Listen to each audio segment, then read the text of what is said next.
There is a claim circulating that Google's Gemini AI is quietly doing free marketing for private Discord communities. It sounds like a perfect scenario where artificial intelligence works on your behalf, driving traffic without a single dollar spent on advertising. But before we accept this as a breakthrough in organic growth, we need to understand exactly what is happening under the hood.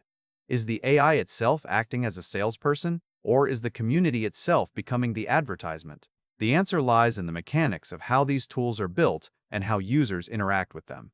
To understand the phenomenon, we have to look at the role of Discord bots.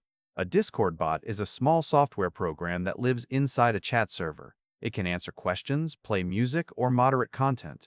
When a community owner adds a bot powered by an API, they are connecting their users to a larger service. In the case of Gemini, this means users can ask the bot to write code, generate images, or summarize documents. Every time a user interacts with that bot, they are engaging with the technology. If they like the experience, they might tell their friends. If their friends join the server to use the bot, they also encounter the technology. This creates a cycle where the tool is constantly being demonstrated to new people. Here is the thing that often gets missed in the conversation. The AI model is not actively seeking out new users. It is not scanning the internet to find Discord servers and sending messages. Instead, the users are bringing the AI to the community. The marketing trigger is the utility of the tool itself. When a bot solves a problem efficiently, it builds trust. Trust is the currency of the internet, and it is far more valuable than a banner ad. People do not trust advertisements because they know the advertiser is paid to persuade them. They trust tools that help them work or play. This dynamic creates what researchers call a decentralized viral loop. Every instance of the bot running on a private server acts as a node in a larger network. If you have a server for graphic designers and you add a bot that can generate images, that server becomes a destination for people who want to create art. As they use the tool, they become familiar with the brand behind it. They learn the name, Gemini. They associate it with speed and capability. This is user-generated growth. It is organic because it is driven by the value the community provides, not by a paid campaign. Now consider the strategy behind making this possible. Google has released an open API for its models. An API is a set of rules that allows different software programs to talk to each other. By making this API available to developers, Google allows anyone to build a bot that uses their technology. This is a strategic trade-off. Google could lock the technology down and only allow it to run within their own applications. They could force users to go through a specific interface where they would see ads or paid upgrades. Instead, they are allowing the technology to live in third-party places like Discord. Why would a company do this? The answer is adoption and data. In the early stages of a new technology, getting people to use it is more important than making money from it. If everyone is using the technology through their own custom bots, the brand becomes ubiquitous. It becomes part of the workflow.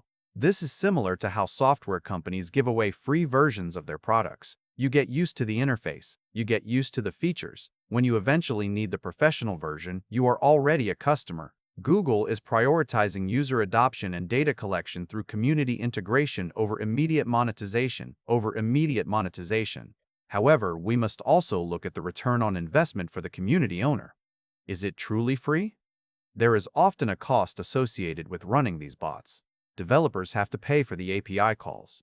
Every time a user generates an image or asks a complex question, the server owner might incur a small charge. This means the owner is investing money to maintain the service. The ROI comes in the form of increased engagement and retention. A server with a useful bot keeps people coming back. They spend more time in the community. They invite more people. This increases the value of the community, which can be monetized through other means like subscriptions or sponsorships. There is also a psychological component to this interaction. Studies on AI advertising suggest that users are skeptical of ads that are not clearly disclosed. They feel manipulated when they do not understand the intent. But when the AI is presented as a helpful tool within a trusted group, that skepticism disappears. The AI is co-created with the community. The community owner decides how the bot behaves. They can tune it to match the group's tone. This creates a sense of ownership. The user feels like the tool belongs to them, not just to the corporation.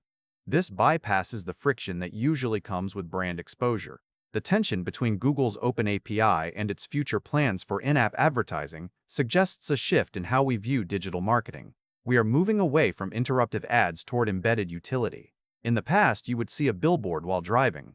Now, the product is part of the journey. The Gemini bot is a billboard that you drive past every time you log in. It is always there, always available, and always useful. This makes the marketing less annoying and more effective.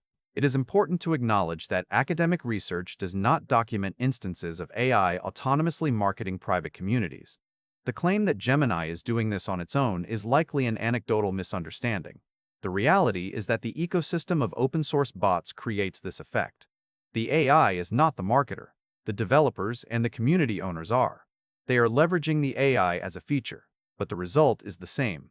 The brand gets exposure without a direct ad spend. For non-engineers, this presents a unique opportunity. You do not need to write code to benefit from this. You can join servers that already have these bots. You can observe how the technology is used to drive engagement. You can learn from the way these communities structure their onboarding. The key is to look at the engagement metrics. Are people staying longer? Are they inviting others? These are the signs of a successful marketing loop. Thanks for watching all the way to the end. I am a one-person team working hard to make each video better than the last. Subscribe if you found value. It is the best way to show support. Drop a comment with your biggest takeaway. See you in the next video.